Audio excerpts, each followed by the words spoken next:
ਰਾਖੋ ਰਾਖੰ ਹਾਰ ਦਇਆਲਾ।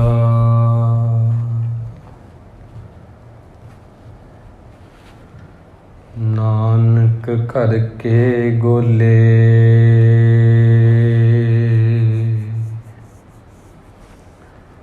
ਆਏ ਪ੍ਰਭ ਸਰਣਾਗਤੀ।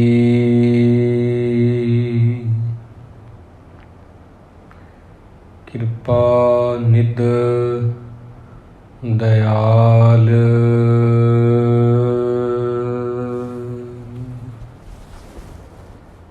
ਏਕ ਅੱਖਰ ਹਰ ਮਨ ਵਸਤ। ਨਾਨਕ ਹੋਤ ਨਿਹਾਲ।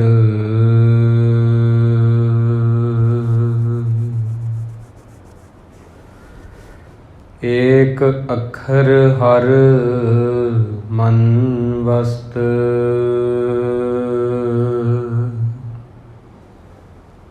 ਨਾਨਕ ਹੋਤ ਨਿਹਾਲ।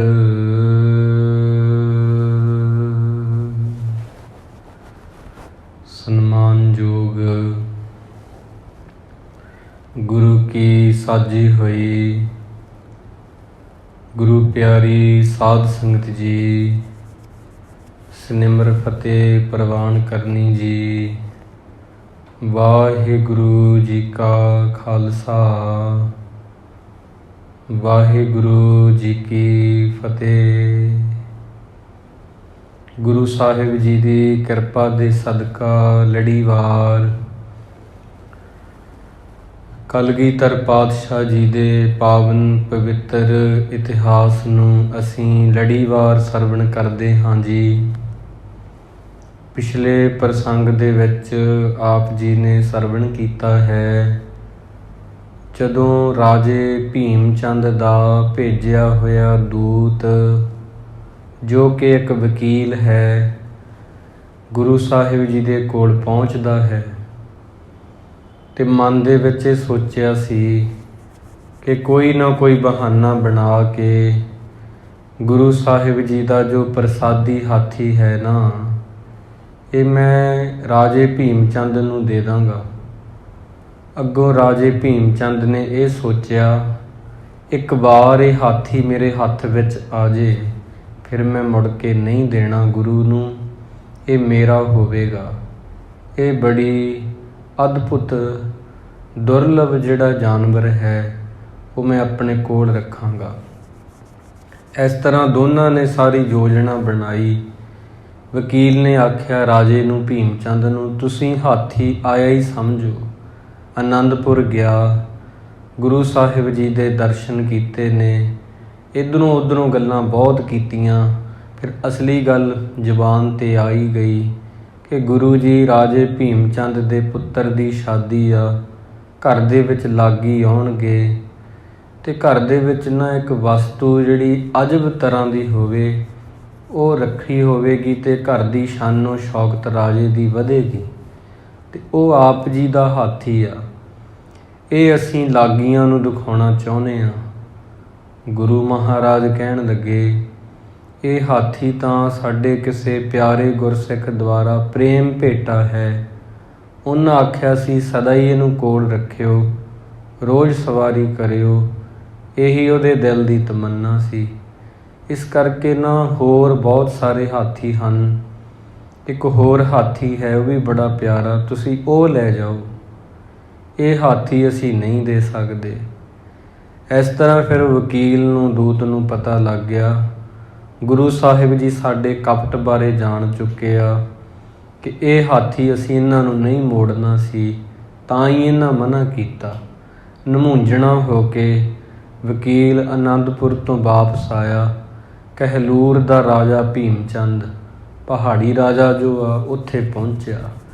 ਇੱਥੋਂ ਤੱਕ ਆਪ ਜੀ ਨੇ ਇਹ ਵਾਲਾ ਜੋ ਪ੍ਰਸੰਗ ਹੈ ਨਾ, ਗੁਰੂ ਪਿਆਰੀ ਸੰਗਤ ਜੀ, ਕੱਲ੍ਹ ਦੀਵਾਨ ਵਿੱਚ ਪੂਰੇ ਵਿਸਥਾਰ ਸਹਿਤ ਸਰਵਣ ਕੀਤਾ ਹੈ, ਜੋ ਕਿ ਹੁਣ ਸੰਖੇਪ ਜਿਹੇ ਰੂਪ ਵਿੱਚ ਦੱਸਿਆ ਗਿਆ ਹੈ ਪਿਛਲੀ ਲੜੀ ਨੂੰ ਜੋੜਨ ਵਾਸਤੇ। ਸੋ ਆਓ ਅੱਗੇ ਹੁਣ 23ਵਾਂ ਅਧਿਆਏ ਹੈ, 33ਵਾਂ ਅਧਿਆਏ ਹੈ ਰਾਜੇ ਭੀਮ ਚੰਦ ਦੀ ਸਲਾਹ ਇਹ ਪ੍ਰਸੰਗ ਦਾ ਨਾਮ ਆ। ਆਪਾਂ ਪਿਆਰ ਦੇ ਨਾਲ ਸਰਵਣ ਕਰੀਏ। ਜਦੋਂ ਵਕੀਲ ਵਾਪਸ ਗਿਆ ਤੇ ਭੀਮ ਚੰਦ ਨੇ ਇਹਨੂੰ ਦੇਖ ਕੇ ਕੀ ਕਿਹਾ ਤੇ ਕੀ ਅੱਗੇ ਸਲਾਹ ਕੀਤੀ ਆ, ਸਰਵਣ ਕਰੀਏ ਜੀ। ਦੋਹਰਾ। ਭੀਮ ਚੰਦ ਸੈਲਿੰਦਰ ਜਬ ਬੈਠਿਓ ਸਭਾ ਬਿਲੰਦ।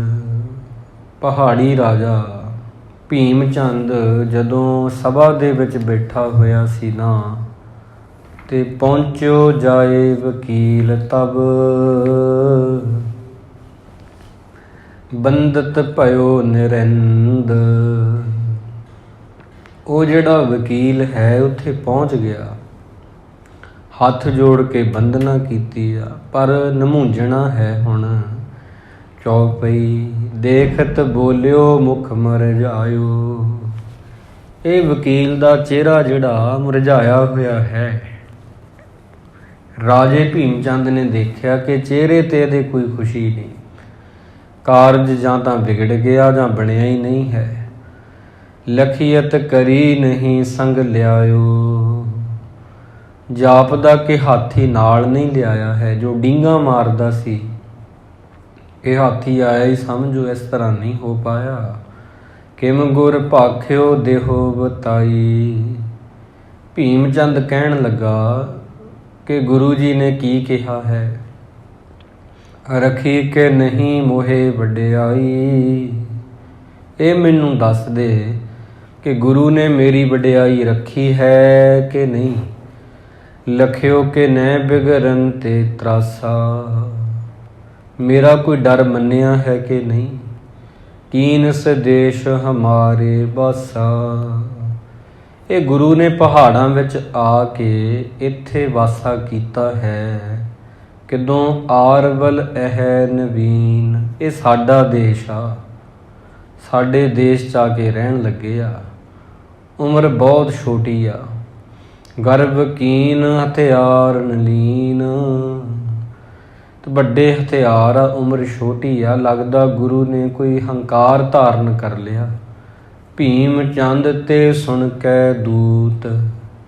ਭੀਮ ਚੰਦ ਕੋਲੋਂ ਸੁਣ ਕੇ ਦੂਤ ਨੇ ਕਿਹਾ, ਗੁਰ ਬੈਠਿਓ ਬਨ ਕੇ ਪੁਰਹੂਤ।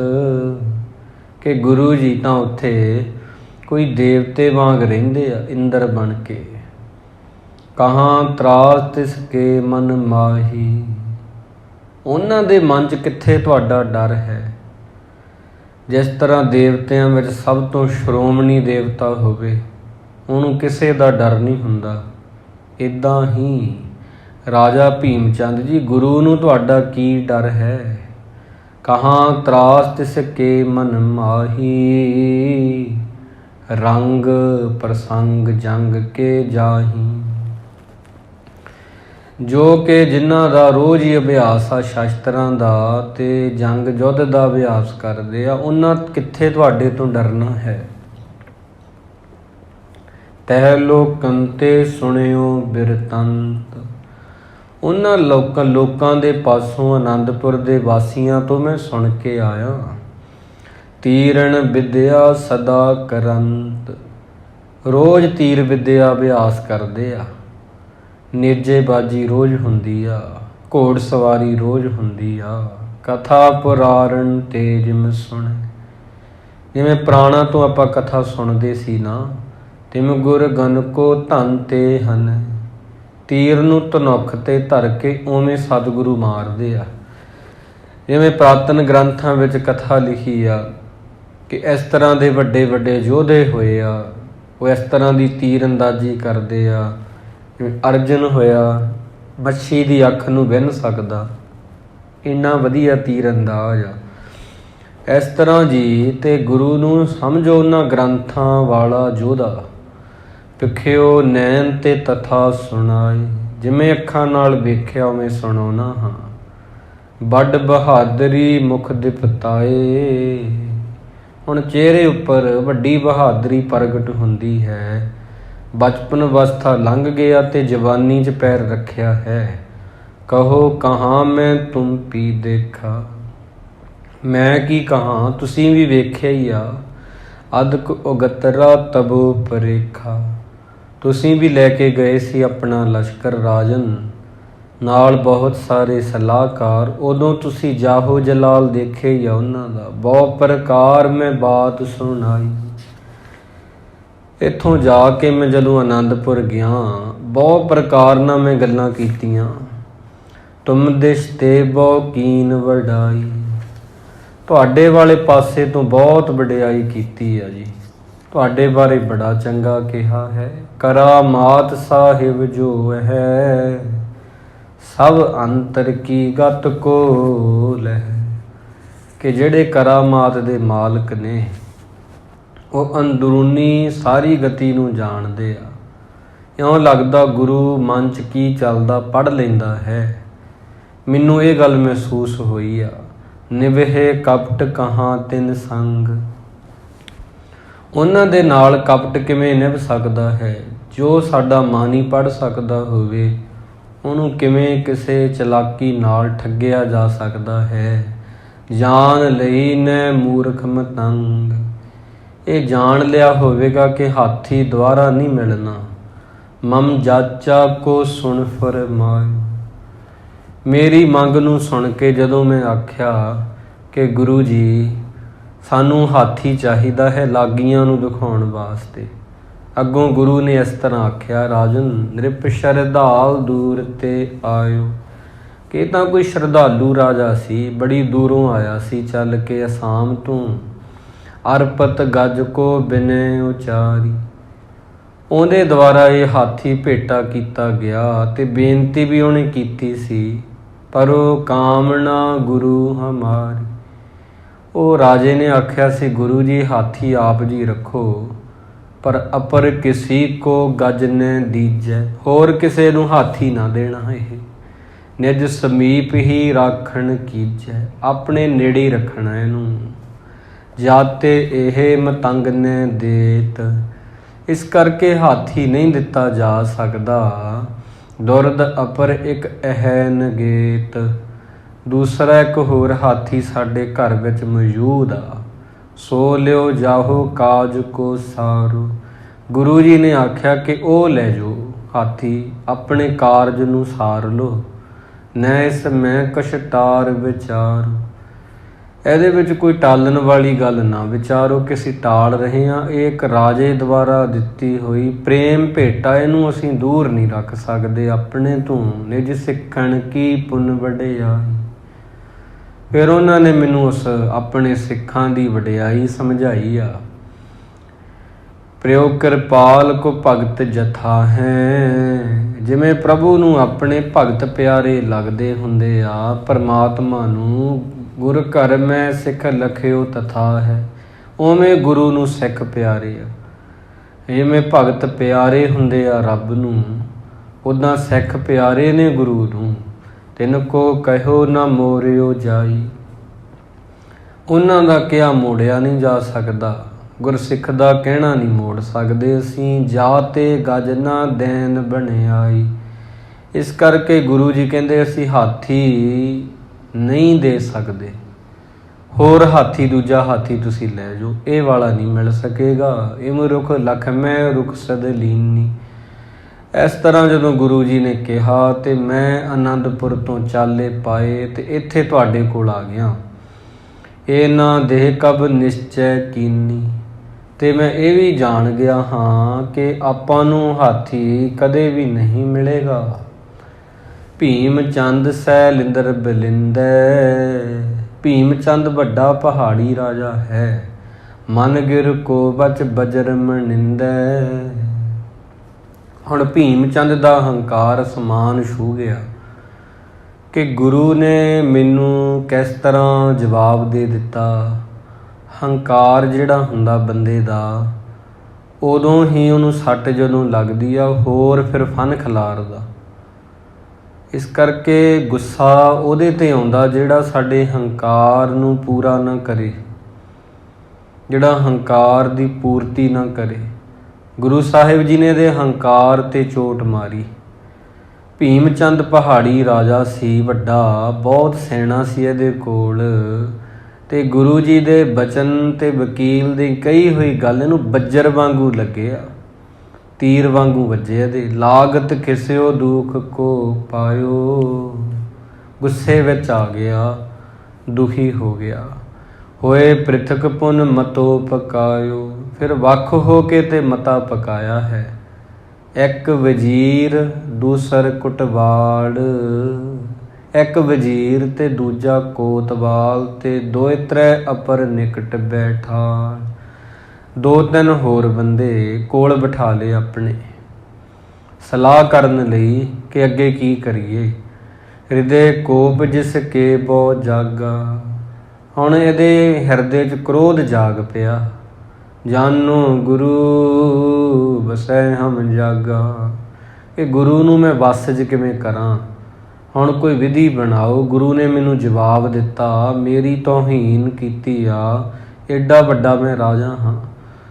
ਹਾਲਾਂਕਿ ਗੁਰੂ ਜੀ ਨੇ ਆਖਿਆ ਤੁਸੀਂ ਦੂਜਾ ਹਾਥੀ ਲਿਜਾਓ, ਉਹ ਲਿਜਾ ਕੇ ਆਪਣਾ ਕਾਰਜ ਸਵਾਰ ਸਕਦੇ ਹੋ। ਬਲ ਤੇ ਧਨ ਚਹੀਅਤ ਹਮ ਲੇ, ਹੁਣ ਤਾਕਤ ਨਾਲ ਗੁਰੂ ਜੀ ਦਾ ਪੈਸਾ ਸਭ ਕੁਝ ਖੋਹਣਾ ਚਾਹੁੰਦਾ ਹੈ। ਤੋ ਆਨੰਦਪੁਰ ਬਸਬੋ ਦੇ, ਜੇ ਗੁਰੂ ਸਾਨੂੰ ਪੈਸੇ ਦੇਵੇਗਾ ਫੇਰ ਹੀ ਉਹਨੂੰ ਆਨੰਦਪੁਰ ਵਸਣ ਦੇਵਾਂਗੇ। ਸੋ ਸਭ ਬਾਤ ਕਹੂ ਰਹਿ ਗਈ, ਉਹ ਸਾਰੀਆਂ ਗੱਲਾਂ ਹੁਣ ਰਹਿ ਗਈਆਂ ਨੇ ਪਿੱਛੇ। ਜੋ ਸਾਡਾ ਪ੍ਰੇਮ ਹੁੰਦਾ ਸੀ, ਤਿਸ ਤੇ ਜਾਚੀ ਵਸਤ ਨਾ ਦਈ, ਉਹਨਾਂ ਨੇ ਮੈਨੂੰ ਮੰਗਣ ਤੇ ਕੋਈ ਵਸਤੂ ਜਿਹੜੀ ਆ ਨਹੀਂ ਦਿੱਤੀ। ਅਪਰ ਦੇਨ ਕੈਸੇ ਮਨ ਲਿਆਵੇ, ਹੋਰ ਦੇਣਾ ਉਹ ਮਨ ਵਿੱਚ ਕਿਵੇਂ ਲਿਆਉਣਗੇ। ਜਾਨੀ ਪਰੈ ਬਿਗੜ ਗੁਰ ਜਾਵੇ, ਇਹ ਪਤਾ ਲੱਗਦਾ ਕਿ ਗੁਰੂ ਨਾਲ ਸਾਡੀ ਵਿਗੜ ਜਾਵੇਗੀ। ਹੋਏ ਜੰਗ ਆਗੇ ਕੇ ਪਾਛੈ, ਅੱਜ ਨਹੀਂ ਤਾਂ ਕੱਲ ਗੁਰੂ ਨਾਲ ਜੰਗ ਹੋਵੇਗਾ ਹੀ ਹੋਵੇਗਾ। ਇਸ ਪ੍ਰਕਾਰ ਜੇ ਨਿਤ ਪ੍ਰਤ ਬਾਛੈ, ਇਵੇਂ ਜੇ ਉਲਟ ਗੱਲਾਂ ਕਰਨਗੇ ਮੇਰੇ, ਫਿਰ ਯੁੱਧ ਹੋਊਗਾ। ਪ੍ਰਥਮ ਜਾਚਨਾ ਕੀਨ ਸਹਾਥੀ, ਪਹਿਲਾਂ ਮੈਂ ਹਾਥੀ ਦੀ ਮੰਗ ਕੀਤੀ, ਦਿੱਤਾ ਨਹੀਂ। ਦਿਓ ਨਹੀਂ ਰਸ ਰਖਿਓ ਨ ਸਾਥੀ, ਸਾਡੇ ਨਾਲ ਪ੍ਰੇਮ ਨਹੀਂ ਰੱਖਿਆ। ਜਾਂ ਤੇ ਸੰਦ ਨਹੀਂ ਬਣਿਆ ਵੇ, ਇਸ ਕਰਕੇ ਤੇ ਉਹਨਾਂ ਦੇ ਨਾਲ ਮੇਲ ਕਰਨਾ ਨਹੀਂ ਬਣਦਾ ਹੈ। ਜੇ ਬਿਗੜੇ ਨਹੀਂ ਬਿਸਵੇ ਪਾਵੇ, ਜੇ ਵਿਗੜੇਗੀ ਤਾਂ ਇੱਥੇ ਵਸ ਨਹੀਂ ਸਕੇਗਾ ਗੁਰੂ। ਮੈਂ ਆਪਣੀ ਸੈਨਾ ਲੈ ਕੇ ਜਾਵਾਂਗਾ।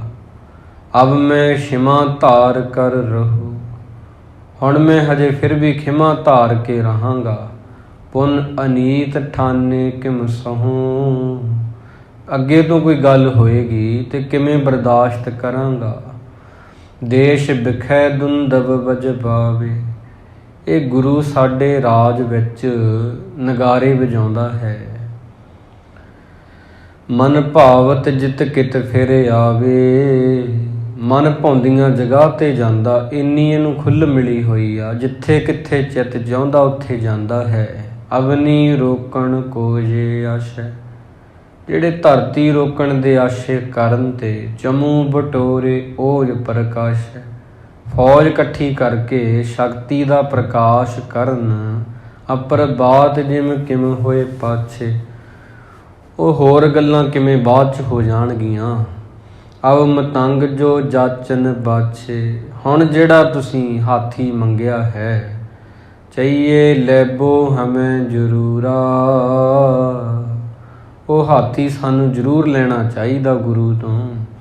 ਜਿਸ ਤੇ ਕਹਿਬੋ ਹੋਵੇ ਪੂਰਾ, ਜਿਹਦੇ ਨਾਲ ਸਾਡਾ ਕਿਹਾ ਹੋਇਆ ਬਚਨ ਪੂਰਾ ਹੋਵੇ। ਇਵੇਂ ਫਿਰ ਸਾਰਿਆਂ ਨੂੰ ਬਿਠਾ ਲਿਆ ਕੋਲ। ਰਾਜੇ ਭੀਮ ਚੰਦ ਨੇ, ਵਜ਼ੀਰ ਸੀ, ਕੋਤਵਾਲ ਸੀ, ਦੋ ਚਾਰ ਹੋਰ ਐਲਕਾਰ ਸੀ। ਇਸ ਹਿਤ ਮਸਲਤ ਮੋਹੇ ਬਤਾਵੋ, ਕਹਿਣ ਲੱਗਾ ਮੈਨੂੰ ਸਲਾਹ ਦਿਓ ਹੁਣ ਤੁਸੀਂ ਮਿਲ ਕੇ। ਕਹਿ ਤੁਮ ਵਿਖੇ ਜਾਏ ਕੋ ਲਿਆਵੋ, ਕੀ ਤੁਹਾਡੇ 'ਚੋਂ ਕੋਈ ਹਾਥੀ ਲਿਆ ਸਕਦਾ। ਵਕੀਲ ਤੋਂ ਕਾਰਜ ਬਣਿਆ ਨਹੀਂ, ਉਹ ਮੁੜ ਆਇਆ ਖਾਲੀ। ਤੁਹਾਡੇ 'ਚੋਂ ਕੋਈ ਜਾ ਸਕਦਾ ਹੈ। ਜੇ ਨਾ ਦੇਹ ਤੋਂ ਵਧੇ ਵਖੇਰਾ, ਜੇ ਉਹ ਹਾਥੀ ਨਹੀਂ ਦੇਣਗੇ ਤੇ ਬਖੇੜਾ ਵਧੇਗਾ। ਕਰਨ ਜੇ ਦਲ ਕੋ ਬਲ ਤਿਸ ਬੇਰਾ, ਉਸ ਸਮੇਂ ਸਾਨੂੰ ਸੈਨਾ ਵਰਤਣੀ ਪਊਗੀ। ਫਿਰ ਇਹ ਦਿਸ਼ ਤੇ ਓਰੜ ਕਰ ਆਹਰ, ਇਸ ਪਾਸੇ ਤੋਂ ਇੱਕਦਮ ਚੜ੍ਹਾਈ ਕਰ ਦਾਂਗੇ ਅਸੀਂ। ਗਿਰ ਕੇ ਦੇਸ਼ ਨਿਕਾਸੇ ਬਾਹਰ, ਉਹ ਪਹਾੜਾਂ 'ਚ ਜਿਹੜੀ ਜਗ੍ਹਾ ਬਣੀ ਆ ਜਿਹਨੂੰ ਅਨੰਦਪੁਰ ਕਹਿੰਦੇ ਆ, ਉਹਦੇ 'ਚੋਂ ਗੁਰੂ ਨੂੰ ਬਾਹਰ ਕੱਢ ਦੇਊਂਗਾ। ਭੀਮ ਚੰਦ ਕੋ ਕਹਿਨ ਘੁਡਾਲਾ, ਸੁਣਿਓ ਮਸਾਹਬ ਸਭ ਤਿਸ ਕਾਲਾ। ਭੀਮ ਚੰਦ ਦਾ ਜਦੋਂ ਇਸ ਤਰ੍ਹਾਂ ਖੋਟਾਪਣ ਸੀ ਤੇ ਉਹਨੇ ਆਖਿਆ, ਉਸ ਸਮੇਂ ਸਾਰੇ ਮੁਸਾਹਿਬਾਂ ਸਲਾਹਕਾਰਾਂ ਨੇ ਸੁਣ ਲਿਆ। ਰਾਜੇ ਤੀਰ ਵਜ਼ੀਰ ਸਧੀਰੰ, ਤੇ ਉਹ ਰਾਜੇ ਭੀਮ ਚੰਦ ਦਾ ਇੱਕ ਵਜ਼ੀਰ ਸੀ। ਉਹ ਥੋੜ੍ਹਾ ਗੁਰੂ ਪ੍ਰਤੀ ਸ਼ਰਧਾ ਰੱਖਣ ਵਾਲਾ ਸੀ। ਸਾਰੇ ਵਜ਼ੀਰ ਇੱਕੋ ਜਿਹੇ ਵੀ ਨਹੀਂ ਹੁੰਦੇ। ਇਹ ਵਜ਼ੀਰ ਦੀ ਸ਼ਰਧਾ ਸੀ ਗੁਰੂ ਨਾਨਕ ਸਾਹਿਬ ਜੀ ਦੇ ਦਰ ਘਰ 'ਤੇ। ਇਹ ਨਹੀਂ ਸੀ ਚਾਹੁੰਦਾ ਰਾਜਾ ਭੀਮ ਚੰਦ ਗੁਰੂ ਸਾਹਿਬ ਨਾਲ ਲੜਾਈ ਕਰੇ, ਕ੍ਰੋਧ ਕਰੇ। ਇੱਕ ਵਾਰ ਇਹਨੇ ਸੋਚਿਆ ਮੈਂ ਸਮਝਾ ਕੇ ਵੇਖ ਲੈਨਾ। ਬਾਕੀ ਰਾਜੇ ਜੋ ਹੁੰਦੇ ਆਪਣੇ ਮਨ ਆਈ ਕਰਦੇ ਨੇ। ਬੈਲਿਓ ਦੈਬੋ ਬੁੱਧ ਗਹੀਰੰ, ਫਿਰ ਉਹ ਬੋਲਿਆ ਹੈ, ਰਾਜੇ ਨੂੰ ਅਕਲ ਦੇਣ ਵਾਸਤੇ ਬੋਲਿਆ। ਕਵੀ ਸੰਤੋਖ ਸਿੰਘ ਜੀ ਕਹਿੰਦੇ ਨੇ, ਤੁਮ ਕੋ ਉਚਿਤ ਨਹੀਂ ਅਸ ਬਾਤੀ। ਕਹਿਣ ਲੱਗੇ ਰਾਜਨ, ਇਹ ਗੱਲ ਤੁਹਾਡੇ ਵਾਸਤੇ ਬਿਲਕੁਲ ਵੀ ਉਚਿਤ ਨਹੀਂ ਹੈ, ਠੀਕ ਨਹੀਂ ਹੈ। ਜੋ ਤੁਸੀਂ ਆਖੀ ਆ ਨਾ ਕਿ ਮੈਂ ਗੁਰੂ ਨੂੰ ਅਨੰਦਪੁਰ ਵਿੱਚੋਂ ਕੱਢ ਦੂੰਗਾ ਬਾਹਰ ਯੁੱਧ ਕਰਕੇ, ਜਾਂ ਉਹਨਾਂ ਤੋਂ ਪੈਸੇ ਖੋਹੂੰਗਾ ਜੇ ਉਹ ਹਾਥੀ ਨਹੀਂ ਦੇਣਗੇ। ਗੁਰਸੰਗ ਬੈਰ ਕਰਨ ਬਖਿਆਤੀ। ਅਸਲ ਵਿੱਚ ਤੁਹਾਨੂੰ ਮੈਂ ਕਹਿਣਾ ਚਾਹੁੰਦਾ ਹਾਂ ਕਿ ਗੁਰੂ ਜੀ ਨਾਲ ਪ੍ਰਗਟ ਤੌਰ 'ਤੇ ਵੈਰ ਕਰਨਾ ਠੀਕ ਨਹੀਂ ਹੋਵੇਗਾ। ਜੇ ਤੁਸੀਂ ਗੁਰੂ ਨਾਲ ਵੈਰ ਕਮਾਓਗੇ, ਵਜ਼ੀਰ ਨੇ ਆਖਿਆ ਰਾਜੇ ਭੀਮ ਚੰਦ ਨੂੰ, ਇਹ ਤੁਹਾਡੇ ਵਾਸਤੇ ਠੀਕ ਨਹੀਂ ਹੋਵੇਗਾ। ਸ਼੍ਰੀ ਗੁਰੂ ਨਾਨਕ ਕੀ ਇਹ ਗਾਦੀ। ਉਹ ਪੁੱਛਦਾ ਕਿਉਂ ਠੀਕ ਨਹੀਂ ਹੋਏਗਾ? ਵਜ਼ੀਰ ਕਹਿਣ ਲੱਗਾ, ਰਾਜਨ ਇਹ ਗੁਰੂ ਨਾਨਕ ਦੇਵ ਜੀ ਦੀ ਗੱਦੀ ਆ। ਤੁਸੀਂ ਜਾਣਦੇ ਹੋ ਗੁਰੂ ਨਾਨਕ ਸਾਹਿਬ ਜੀ ਕੌਣ ਹੋਏ ਆ? ਉਹਨਾਂ ਨੇ ਦੁਨੀਆ ਵਿੱਚ ਦੂਰ ਦੂਰ ਤੱਕ ਜਾ ਕੇ 4 ਉਦਾਸੀਆਂ ਕੀਤੀਆਂ ਨੇ। ਨਾਲ ਉਹਨਾਂ ਦੇ 2 ਅਨੰਨ ਪਿਆਰੇ ਸਾਥੀ, ਭਾਈ ਮਰਦਾਨਾ ਤੇ ਭਾਈ ਬਾਲਾ ਜੀ, ਜਿਨ੍ਹਾਂ ਨੇ ਫਿਰ ਜਗਤ ਫੇਰੀ ਕੀਤੀ ਤੇ ਕੀਰਤਨ ਕੀਤਾ ਤੇ ਰੋਗੀਆਂ ਦੇ ਰੋਗ, ਸੋਗੀਆਂ ਦੇ ਸੋਗ ਦੂਰ ਕੀਤੇ ਆ। ਇਹ ਉਹਨਾਂ ਦੀ ਗੱਦੀ ਆ। ਬਹੁਤ ਪੈਦਲ ਯਾਤਰਾ ਕਰਕੇ ਤੇ ਉਹਨਾਂ ਨੇ ਬਾਣੀ ਦਾ ਪ੍ਰਕਾਸ਼ ਕੀਤਾ। ਉਹਨਾਂ ਦੀ ਜੋਤ ਅੱਗੇ ਵਧੀ ਆ। ਹੌਲੀ ਹੌਲੀ 10ਵੇਂ ਘਰ ਵਿੱਚ ਆ ਚੁੱਕੀ ਆ। ਨਿੰਦਾ ਖੇਦ ਲਹੇ ਬਨਵਾਦੀ। ਜਿਹਨੇ ਵੀ ਅੱਜ ਤੱਕ ਗੁਰੂ ਨਾਨਕ ਜੀ ਦੇ ਨਾਲ ਨਿੰਦਾ ਜਾਂ ਲੜਾਈ ਕੀਤੀ, ਉਹ ਦੁੱਖ ਪਾਉਂਦਾ ਹੈ। ਮੈਂ ਆਪ ਜੀ ਨੂੰ ਪਹਿਲਾਂ ਕਹਿਣਾ ਚਾਹੁੰਦਾ, ਉਹ ਦੁੱਖ ਪਾਉਂਦਾ ਹੈ। ਰਾਜਨ ਕਰਾ ਮਾਤ ਸਾਹਿਬ ਅਵਤਾਰ। ਗੁਰੂ ਜੀ ਕੋਲ ਬਹੁਤ ਸ਼ਕਤੀਆਂ ਨੇ।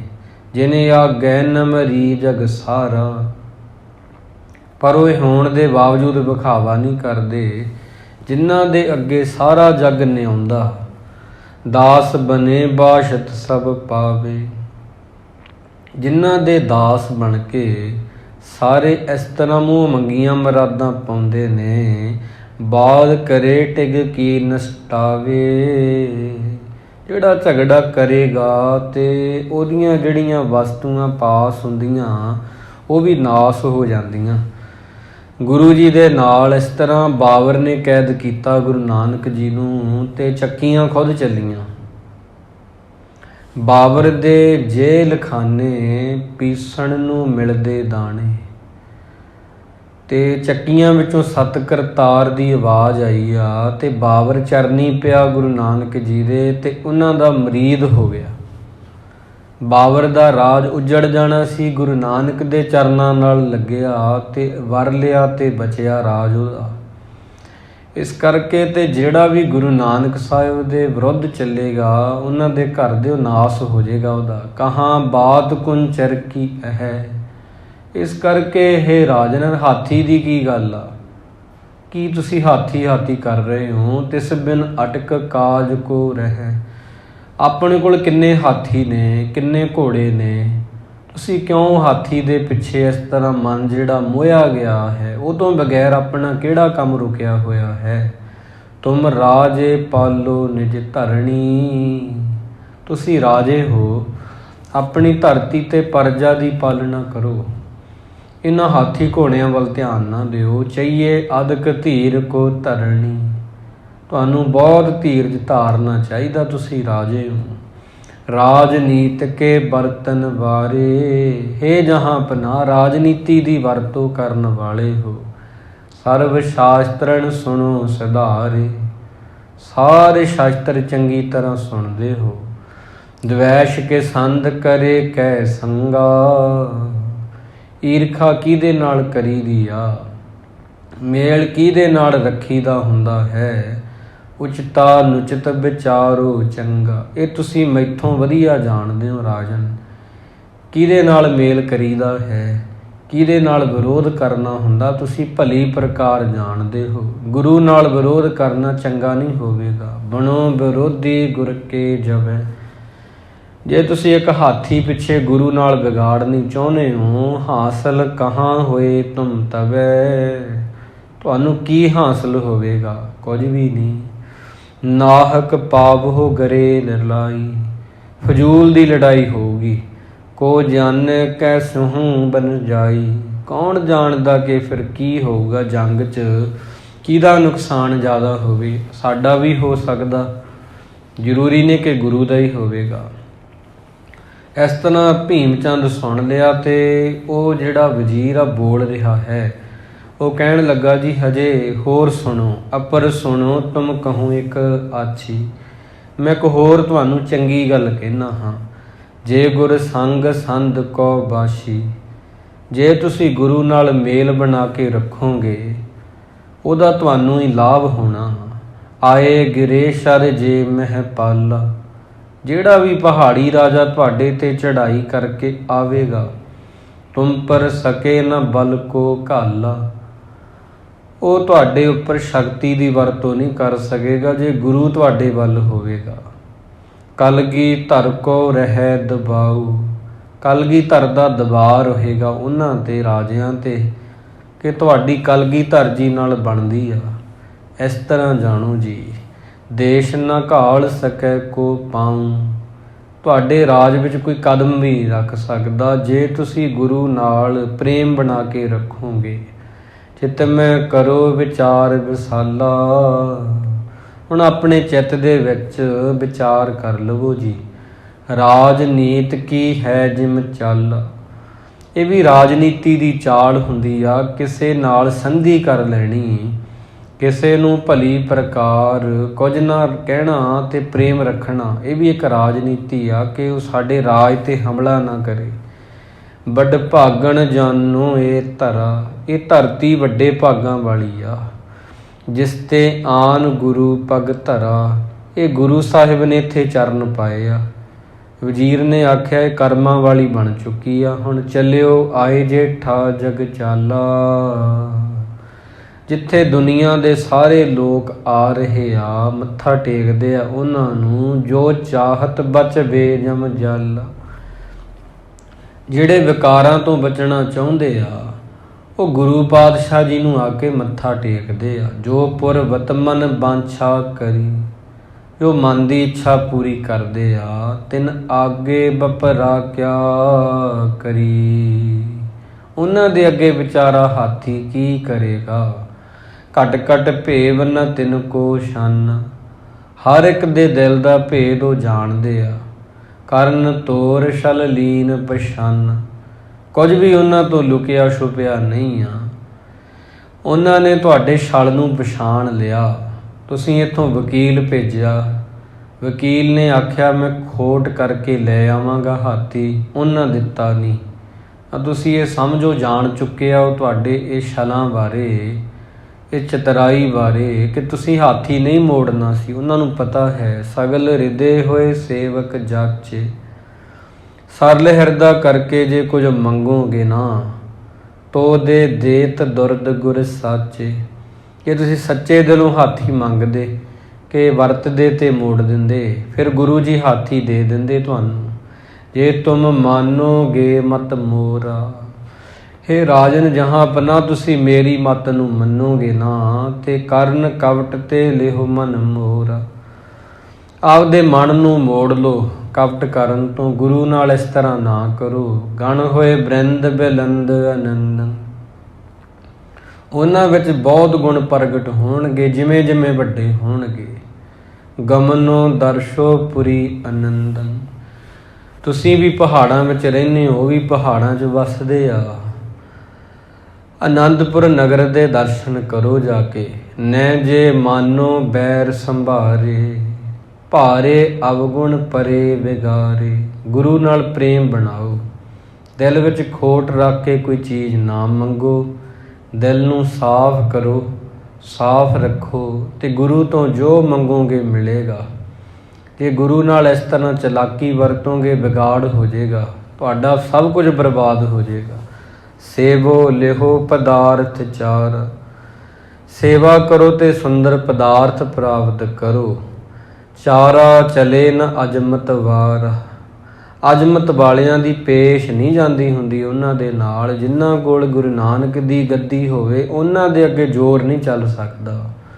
12 ਸਾਰਾ ਆਏ ਨ 300, ਇਹਨਾਂ ਦੀ ਬਰਾਬਰੀ ਨਹੀਂ ਹੋ ਸਕਦੀ ਹੈ। 300 ਬਨ ਕਰ ਜਾਚਨ ਜਿਨਸੋ, ਜਿਨ੍ਹਾਂ ਕੋਲ ਇਸ ਤਰ੍ਹਾਂ ਸਭ ਕੁਝ ਲੈਣਾ ਮੰਗਣਾ ਹੈ ਉਹਨਾਂ ਨਾਲ ਬਣਾ ਕੇ ਰੱਖੀ ਦੀ ਆ। ਇਤਿਆਦਿਕ ਸਿੱਖਿਆ ਬਹੁ ਕੀਣ, ਮੰਤਰੀ ਭਾਵ ਜਿਹੜਾ ਸੀ ਸ਼ਰਧਾ ਵਾਲਾ ਸੀ, ਗੁਰੂ ਨਾਨਕ ਸਾਹਿਬ ਦੇ ਘਰ ਨੂੰ ਸਮਝਦਾ ਸੀ।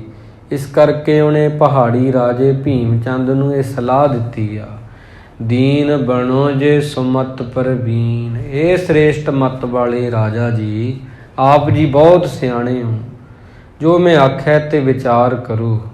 ਬੀਨ ਬੀਨ ਕਰ ਗੁਣ ਮਤ ਲੀਨ, ਪਰਖ ਪਰਖ ਕੇ ਲੈਣੀ ਚਾਹੀਦੀ ਹੈ। ਇਹ ਗੁਣਾਂ ਵਾਲੀ ਮਤ ਜਿਹੜੀ ਹੁੰਦੀ ਆ, ਲੀਨ ਆਨੰਦ ਜੇ ਗੁਰ ਰਸ ਭੀਨ। ਗੁਰੂ ਜੀ ਰਸ ਵਿੱਚ ਭਿੱਜੇ ਨੇ, ਆਨੰਦ ਪ੍ਰਾਪਤ ਕਰ ਲਿਆ ਹੈ ਉਹਨਾਂ ਨੇ। ਇਸ ਤਰ੍ਹਾਂ ਜਿਹੜੇ ਰਾਜੇ ਹੁੰਦੇ ਨੇ ਉਹਨਾਂ ਨੇ ਤੇ ਸਾਰੇ ਮੰਤਰੀਆਂ ਦੀ ਸੁਣਨੀ ਹੁੰਦੀ ਆ। ਮੰਤਰੀਆਂ ਨੇ ਆਪਣੀ ਗੱਲ ਕਹਿਣੀ ਹੁੰਦੀ ਆ। ਜਿਹੜੇ ਮੰਤਰੀ ਦੀ ਗੱਲ ਚੰਗੀ ਲੱਗੇ ਰਾਜੇ ਨੂੰ, ਉਹ ਉਹਨੇ ਲਾਗੂ ਕਰ ਦੇਣੀ ਹੁੰਦੀ ਆ।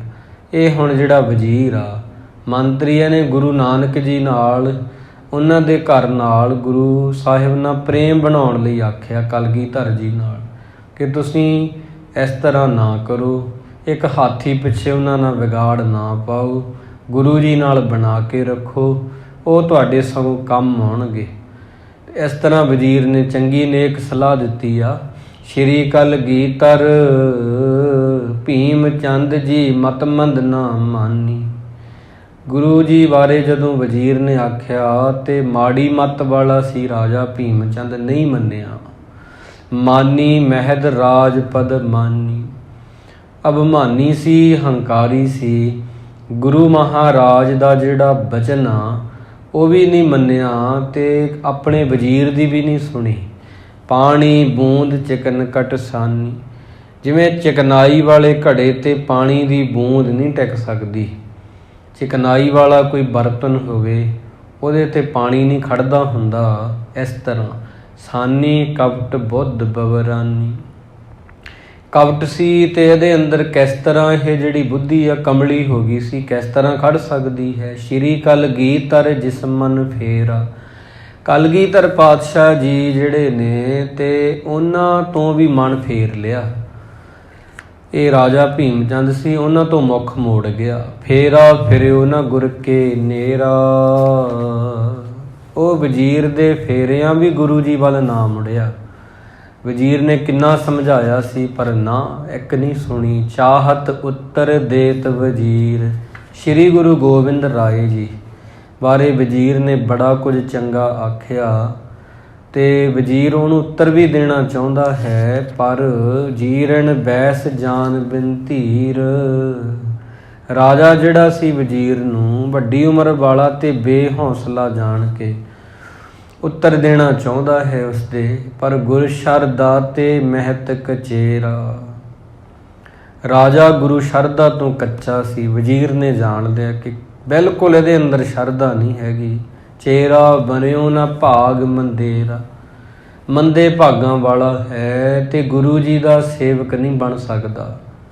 ਵਜ਼ੀਰ ਨੇ ਗੱਲ ਸਮਝ ਲਿਆ, ਪਛਾਣ ਲਿਆ, ਜਿਸ ਕੋ ਪ੍ਰਭ ਕੇ ਭਲਾ ਨ ਕਰਨਾ। ਜਿਸ ਦਾ ਪ੍ਰਮਾਤਮਾ ਨੇ ਭਲਾ ਨਾ ਕਰਨਾ ਹੋਵੇ, ਕਰਨਾ ਕਿਮ ਪ੍ਰਾਪਤ ਗੁਰ ਸ਼ਰਨ। ਉਹ ਗੁਰੂ ਦੀ ਸ਼ਰਨ ਵਿੱਚ ਕਿਵੇਂ ਆ ਸਕਦਾ? ਜਿਹਦਾ ਭਲਾ ਹੀ ਨਾ ਹੋਣਾ ਹੋਵੇ ਕਦੇ ਵੀ, ਉਹ ਗੁਰੂ ਦੀ ਸ਼ਰਨ ਵਿੱਚ ਕਿਸ ਤਰ੍ਹਾਂ ਆ ਸਕੇਗਾ? ਜਿਹੜਾ ਗੁਰੂ ਦੀ ਸ਼ਰਨ ਆਵੇਗਾ ਉਸ ਦਾ ਹੀ ਤਾਂ ਭਲਾ ਹੋਵੇਗਾ ਨਾ। ਇਹ ਗੁਰੂ ਦੀ ਸ਼ਰਨ ਨਹੀਂ ਆ ਸਕਦਾ, ਜਿਸ ਕਰਕੇ ਹੁਣ ਇਹਦਾ ਨਤੀਜਾ ਤੇ ਅੱਗੇ ਸਿੱਟੇ ਬੁਰੇ ਨਿਕਲਣਗੇ। ਸੁਣ ਵਜ਼ੀਰ ਭਾਖਿਓ ਕਹਾਂ। ਇਹ ਭੀਮ ਚੰਦ ਕਹਿਣ ਲੱਗਾ ਕਿ ਗੁਰੂ ਬਾਰੇ ਤੁਸੀਂ ਵਜ਼ੀਰ ਕੀ ਆਖ ਰਹੇ ਹੋ? ਹੇ ਵਜ਼ੀਰ, ਕਿੱਦਾਂ ਦੀਆਂ ਗੱਲਾਂ ਬਣਾ ਕੇ ਆਖ ਰਹੇ ਹੋ? ਮੋਏ ਪ੍ਰਤਾਪ ਘਟਾਏ, ਮੇਰੀ ਸੋਭਾ ਘਟਾਤੀ ਆ, ਗੁਰੂ ਦੀ ਸੋਭਾ ਵਧਾਤੀ ਆ। ਜਿਸਿਉ ਵਧਿਓ ਵਿਰੋਧ, ਜਿਹਦੇ ਨਾਲ ਮੇਰਾ ਵਿਰੋਧ ਵੱਧ ਗਿਆ, ਤਿਸ ਤੇ ਕਿਮ ਢਿਗ ਜਾਏ। ਉਹਦੇ ਕੋਲ ਮੈਂ ਕਿਵੇਂ ਜਾ ਸਕਾਂਗਾ? ਕਿਸ ਤਰ੍ਹਾਂ ਜਾਵਾਂ ਉਹਦੇ ਕੋਲ ਮੈਂ? ਜਿਹੜੇ ਗੁਰੂ ਨੇ ਮੈਨੂੰ ਹੱਥ ਹੀ ਨਹੀਂ ਦਿੱਤਾ, ਮੈਂ ਉਹਦੇ ਕੋਲ ਜਾ ਕੇ ਤੇ ਉਹਦੇ ਕਿਸ ਤਰ੍ਹਾਂ ਦਰਸ਼ਨ ਕਰਾਂ? ਹਮ ਠਾਕੁਰ ਕੀ ਭਗਤ ਕਰਨ ਤੇ। ਮੈਂ ਹਿੰਦੂ ਹਾਂ, ਇੱਕ ਰਾਜਪੂਤ ਰਾਜਾ ਹਾਂ, ਪਹਾੜੀ ਰਾਜਾ। ਮੈਂ ਮੂਰਤੀਆਂ ਪੂਜਦਾ ਹਾਂ। ਪ੍ਰਭਪਤ ਮਾਂ ਕੋ ਨਿਤੇ ਅਰਚੰਤੇ। ਅਸੀਂ ਤਾਂ ਪ੍ਰਭੂ ਦੀ ਮੂਰਤੀ ਪੂਜਾ ਕਰਦੇ ਹਾਂ। ਪਹਾੜਾਂ ਦੇ ਜਿੰਨੇ ਵੀ ਰਾਜੇ ਆ ਸਾਰੇ ਮੂਰਤੀ ਪੂਜਾ ਕਰਦੇ ਆ। ਸਾਲਗ੍ਰਾਮ ਦੀ ਪੂਜਾ ਕਰਦੇ, ਇੱਕ ਪੱਥਰ ਦੀਆਂ ਮੂਰਤੀਆਂ ਬਣਾਈਆਂ ਸੀ। ਜਿਸ ਤਰ੍ਹਾਂ ਹਿੰਦੂ ਵੀਰ ਪੂਜਦੇ, ਅੱਜ ਵੀ ਮੰਦਿਰਾਂ ਵਿੱਚ ਮੂਰਤੀਆਂ ਹੁੰਦੀਆਂ, ਇਹ ਉੱਥੇ ਜਾ ਕੇ ਉਸ ਮੂਰਤੀਆਂ ਨੂੰ ਮੱਥਾ ਟੇਕਦੇ ਆ। ਇਹਨਾਂ ਲਈ ਮੂਰਤੀਆਂ ਵਿੱਚ ਇਹਨਾਂ ਦਾ ਖੁਦਾ ਵਸਦਾ ਹੈ, ਪਰਮਾਤਮਾ ਰਾਮ ਵਸਦਾ ਹੈ, ਕ੍ਰਿਸ਼ਨ ਜੀ ਵਸਦੇ ਆ, ਸ਼ਿਵ ਵਸਦਾ ਹੈ, ਤਾਂ ਉਹਨਾਂ ਨੂੰ ਇਹ ਮੱਥਾ ਟੇਕਦੇ ਆ। ਰਾਜਾ ਕਹਿਣ ਲੱਗਾ, ਵਜ਼ੀਰ ਮੈਂ ਤਾਂ ਮੂਰਤੀਆਂ ਦਾ ਪੁਜਾਰੀ ਹਾਂ, ਮੈਂ ਕਿਸੇ ਦੇਹਧਾਰੀ ਗੁਰੂ ਨੂੰ ਕਿਵੇਂ ਮੰਨ ਸਕਦਾ? ਰਾਜਪੂਤ ਹਮ ਵੰਸ਼ ਵਡੇਰੇ। ਤੁਹਾਨੂੰ ਨਹੀਂ ਪਤਾ ਮੈਂ ਰਾਜਪੂਤ ਹਾਂ, ਸਾਡੀ ਵੰਸ਼ ਬੜੀ ਉੱਚੀ ਆ। ਅਸੀਂ ਮੂਰਤੀਆਂ ਛੱਡ ਕੇ ਕਿਵੇਂ ਗੁਰੂ ਨੂੰ ਮੰਨ ਸਕਦੇ ਹਾਂ? ਤਿਸ ਕੋ ਤਜਿਅਬ ਨਰਤਨ ਪਾਸ। ਮੂਰਤੀ ਪੂਜਾ ਛੱਡ ਕੇ ਮੈਂ ਗੁਰੂ ਕੋਲ ਕਿਵੇਂ ਜਾਵਾਂ? ਜਾਏ ਕਰੇ ਥਿਰ ਹੈ ਅਰਦਾਸ। ਕਿਵੇਂ ਮੈਂ ਗੁਰੂ ਅੱਗੇ ਅਰਦਾਸ ਕਰ ਸਕਦਾ?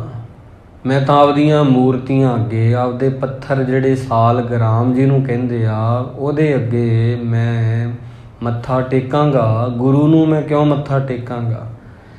ਇਹ ਇਸ ਪ੍ਰਕਾਰ ਮੇਰੇ ਕਰਨਾ ਬਣਦਾ ਹੀ ਨਹੀਂ। ਇਸ ਪ੍ਰਕਾਰ ਨਹੀਂ ਲਾਇਕ ਮੋਕੋ, ਅਪਰ ਬਾਦ ਸਮਝਾ ਕੋ ਤੋਕੋ। ਇਸ ਕਰਕੇ ਗੱਲ ਨਹੀਂ ਹੋ ਸਕਦੀ। ਬਾਕੀ ਹੋਰ ਗੱਲ ਮੈਂ ਤੁਹਾਨੂੰ ਕਹਿਣਾ ਹਾਂ, ਜਿੰਨੇ ਪਹਾੜੀ ਰਾਜੇ ਆ ਉਹਨਾਂ ਵਿੱਚੋਂ ਦੇਖੋ ਕੋਈ ਵੀ ਸਿੱਖ ਨਹੀਂ ਹੈਗਾ, ਕੋਈ ਵੀ ਗੁਰੂ ਜੀ ਕੋਲ ਨਹੀਂ ਗਿਆ। ਹੋਰ ਸੰਗਤਾਂ ਮੰਨਦੇ ਆ, ਬਹੁਤ ਆਉਂਦੀਆਂ, ਪਹਾੜੀ ਰਾਜਾ ਕੋਈ ਨਹੀਂ ਨਾ ਗਿਆ। ਤੇ ਮੈਂ ਤਾਂ ਪਹਾੜੀ ਰਾਜਿਆਂ 'ਚੋਂ ਸਭ ਤੋਂ ਉੱਪਰਲੇ ਨੰਬਰ ਵਾਲਾ ਰਾਜਾ ਹਾਂ। ਮੈਂ ਕਿਵੇਂ ਆਪਦੇ ਵੱਡਿਆਂ ਦੀ ਰੀਤੀ ਛੱਡ ਕੇ ਇੱਕ ਗੁਰੂ ਦਾ ਸਿੱਖ ਬਣ ਜਾ? ਇਹ ਕਿਵੇਂ ਹੋ ਸਕਦਾ ਹੈ? ਮੈਂ ਇਕੱਲਾ ਹੀ ਕਿਵੇਂ ਆਪਣੀ ਮੱਤ ਨੂੰ ਛੱਡ ਕੇ ਗੁਰੂ ਦਾ ਸਿੱਖ ਬਣ ਜਾ? ਅਪਰ ਵੱਡਨ ਕੀ ਰੀਤ ਚਲੰਤੇ। ਵੱਡਿਆਂ ਦੀ ਰੀਤੀ ਕਦੋਂ ਦੀ ਚੱਲਦੀ ਆਈ ਆ? ਮੂਰਤੀ ਪੂਜਾ ਕਦੋਂ ਤੋਂ ਹੁੰਦੀ ਆ ਰਹੀ ਆ? ਕਿਸ ਤਰ੍ਹਾਂ ਮੈਂ ਛੱਡ ਸਕਦਾ? ਸਭ ਪ੍ਰਤਮਾ ਕੀ ਪੂਜ ਕਰਨ ਤੇ। ਅਸੀਂ ਸਾਰੇ ਮੂਰਤੀਆਂ ਅੱਗੇ ਮੱਥਾ ਟੇਕ ਕੇ ਉਹਨਾਂ ਤੋਂ ਹੀ ਮੰਗਦੇ ਹਾਂ। ਮੈਂ ਇਕੱਲ ਹੀ ਨਿਜਮਤ ਸ਼ੋਰ। ਮੈਂ ਇਕੱਲਾ ਹੀ ਕਿਵੇਂ ਇਸ ਤਰ੍ਹਾਂ ਛੱਡਦਾ ਇਹ ਮੱਤ? ਕੈਸੋਂ ਬਣੋ ਸਿੱਖ ਗੁਰ ਔਰ। ਕਿਵੇਂ ਮੈਂ ਗੁਰੂ ਦਾ ਸਿੱਖ ਬਣਾ? ਜੇ ਮੈਂ ਬਣ ਵੀ ਜਾਨਾ, ਗਿਰਪਤ ਸਗਰੇ ਹਾਸ ਬਖਾਨੇ। ਸਾਰੇ ਪਹਾੜੀ ਰਾਜੇ ਮੇਰੇ ਤੇ ਹੱਸਣਗੇ, ਮੇਰਾ ਮਖੌਲ ਉਡਾਉਣਗੇ, ਕਿਆ ਕਰਨਗੇ? ਗਜ ਲੈ ਬੇਹਿਤ ਸਿੱਖ ਪਛਾਨੇ। ਇੱਕ ਹਾਥੀ ਨੂੰ ਪ੍ਰਾਪਤ ਕਰਨ ਲਈ ਭੀਮ ਚੰਦ ਰਾਜਾ ਗੁਰੂ ਦਾ ਸਿੱਖ ਬਣ ਗਿਆ ਸੀ। ਇਸ ਤਰ੍ਹਾਂ ਸਾਰੇ ਕਹਿਣਗੇ ਮੁੜ ਮੁੜ ਕੇ। ਫਿਰ ਮੈਨੂੰ ਇਸ ਤਰ੍ਹਾਂ ਉਹਨਾਂ 'ਤੇ ਵੀ ਕ੍ਰੋਧ ਆਵੇਗਾ। ਇਸ ਤੋਂ ਬਿਹਤਰ ਇਹ ਹੋਵੇਗਾ ਕਿ ਮੈਂ ਆਪਣਾ ਆਪ ਜਿਹੜਾ ਹੈ ਜੋ ਵੀ ਚੱਲ ਰਿਹਾ ਉੱਦਾਂ ਹੀ ਚੱਲਾਂ। ਮੈਂ ਕੋਈ ਗੁਰੂ ਦਾ ਸਿੱਖ ਨਹੀਂ ਬਣਾਂਗਾ। ਮੈਂ ਹਮੇਸ਼ਾ ਹੀ ਇਸ ਤਰ੍ਹਾਂ ਰਹਾਂਗਾ ਜਿਵੇਂ ਸਾਡੇ ਵੱਡ ਵਡੇਰੇ ਰਹਿੰਦੇ ਸੀ। ਜਵੇ ਕਦਾਚਤ ਬਨੇ ਸਮਾਜ। ਇਸ ਤਰ੍ਹਾਂ ਜਦੋਂ ਸਮਝਣਗੇ ਤੇ ਕਈ ਰਾਜੇ ਇਕੱਠੇ ਹੋਣਗੇ। ਜੇ ਨਿਜ ਧਰਮ ਵਿਖੈ ਦਿੜ ਰਾਜਾ। ਸਾਰੇ ਇਕੱਠੇ ਹੋ ਕੇ ਮੇਰਾ ਮਖੌਲ ਉਡਾਉਣਗੇ। ਕਹਿਣਗੇ ਕਿ ਹਾਥੀ ਲੈਣ ਦਾ ਲਾਲਚ ਕਰਕੇ ਗੁਰੂ ਸਾਹਿਬ ਦਾ ਸਿੱਖ ਬਣ ਗਿਆ।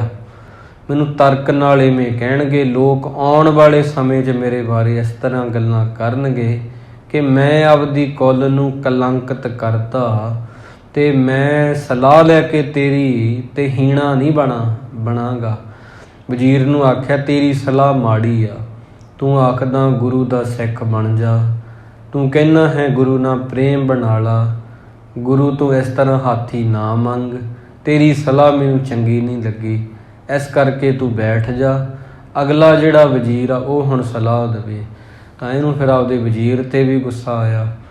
ਤਾਂ ਉਹ ਜਿਸ ਤਰ੍ਹਾਂ ਜਿਵੇਂ ਕਹਾਵਤ ਹੈ ਕਿ ਮੂਰਖ ਬੰਦੇ ਨੂੰ ਕੋਈ ਚੰਗੀ ਗੱਲ ਕਹਿ ਦਿਓ ਤੁਸੀਂ, ਉਹਦੇ ਲਈ ਤੇ ਹੁੰਦੀ ਤਾਂ ਉਹ ਚੰਗੀ ਆ ਪਰ ਉਹਦੇ ਲਈ ਉਹ ਮਾੜੀ ਹੁੰਦੀ ਆ। ਉਹਨੂੰ ਫਿਰ ਇਸ ਤਰ੍ਹਾਂ ਲੱਗਦਾ ਕਿ ਮੈਨੂੰ ਗਲਤ ਸਲਾਹ ਦੇ ਰਹੇ ਆ। ਚੰਗੀ ਮੱਤ ਨਹੀਂ ਲੈ ਸਕਦਾ।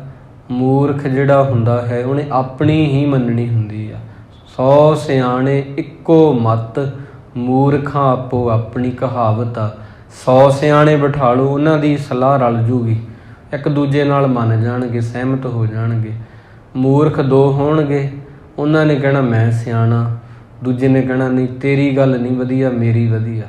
100 ਸਿਆਣੇ ਇੱਕੋ ਮੱਤ, ਮੂਰਖਾਂ ਆਪੋ ਆਪਣੀ। ਮੂਰਖ ਜਿਹੜੇ ਹੁੰਦੇ ਆ ਕਦੇ ਵੀ ਇੱਕ ਦੂਜੇ ਨਾਲ ਉਹਨਾਂ ਦੀ ਸਲਾਹ ਨਹੀਂ ਰਲ ਸਕਦੀ। ਸਿਆਣੇ ਬੰਦਿਆਂ ਦੀ ਰਲ ਜਾਂਦੀ ਆ, ਉਹ ਵਧੀਆ ਕਾਰਜ ਕਰ ਲੈਂਦੇ ਆ। ਅਤੇ ਇਹ ਵਜ਼ੀਰ ਚੰਗਾ ਸੀ, ਸਿੱਖ ਸੀਗਾ ਗੁਰੂ ਨਾਨਕ ਜੀ ਦਾ। ਮੁੜ ਮੁੜ ਕੇ ਕਹਿ ਰਿਹਾ ਗੁਰੂ ਨਾਨਕ ਦਾ ਘਰ ਰਾਜਨ, ਤੁਸੀਂ ਦੇਖੋ ਵਿਗਾੜ ਨਾ ਪਾ ਲਿਓ। ਜਿੰਨਾ ਅੱਜ ਤੱਕ ਵਿਗਾੜ ਪਾਇਆ ਉੱਜੜ ਗਿਆ ਉਹ। ਇੱਦਾਂ ਨਾ ਕਰਨਾ ਆਪ ਜੀ ਨੇ। ਪਰ ਉਹ ਕਹਿਣ ਲੱਗਾ ਤੇਰੇ ਸਲਾਹ ਮੰਨ ਕੇ ਮੈਂ ਛੋਟਾ ਹੋ ਜਾਊਂਗਾ ਅਤੇ ਤੂੰ ਬਹਿ ਜਾ ਅਤੇ ਹੁਣ ਅਗਲਾ ਅਧਿਕਾਰੀ ਉੱਠ ਕੇ ਮੈਨੂੰ ਸਲਾਹ ਦੇਵੇ। ਇਸ ਤਰ੍ਹਾਂ ਫਿਰ ਉਹਨੂੰ ਬਿਠਾ ਦਿੱਤਾ। ਕਹਿ ਕੇ ਆਖਿਆ ਅੱਗੇ ਤੋਂ ਕਦੇ ਨਾ ਇਸ ਤਰ੍ਹਾਂ ਕਹਿਣਾ ਗੁਰੂ ਬਾਰੇ।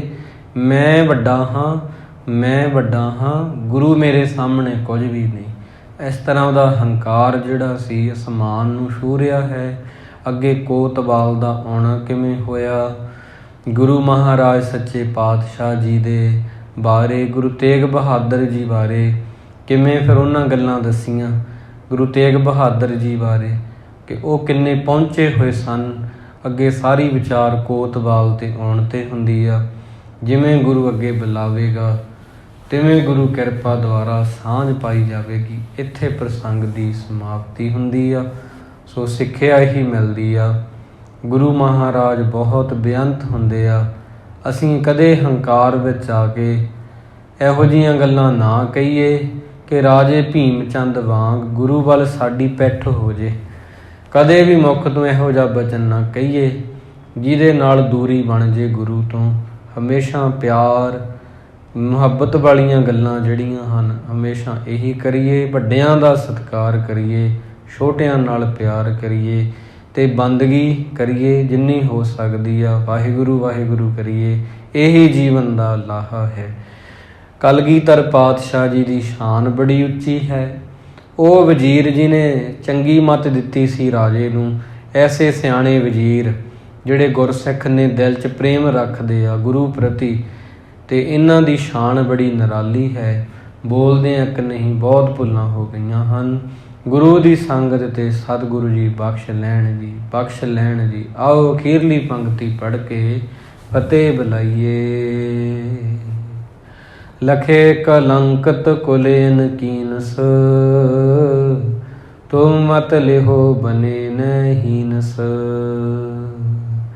ਅਜਮਤ ਸਹਿਤ ਜੇ ਗੁਰੂ ਬਤਾਵੇ, ਇਹ ਪ੍ਰਤੀਤ ਨਿਮੋ ਕੋ ਆਵੇ। ਵਾਹਿਗੁਰੂ ਜੀ ਕਾ ਖਾਲਸਾ, ਵਾਹਿਗੁਰੂ ਜੀ ਕੀ ਫਤਿਹ।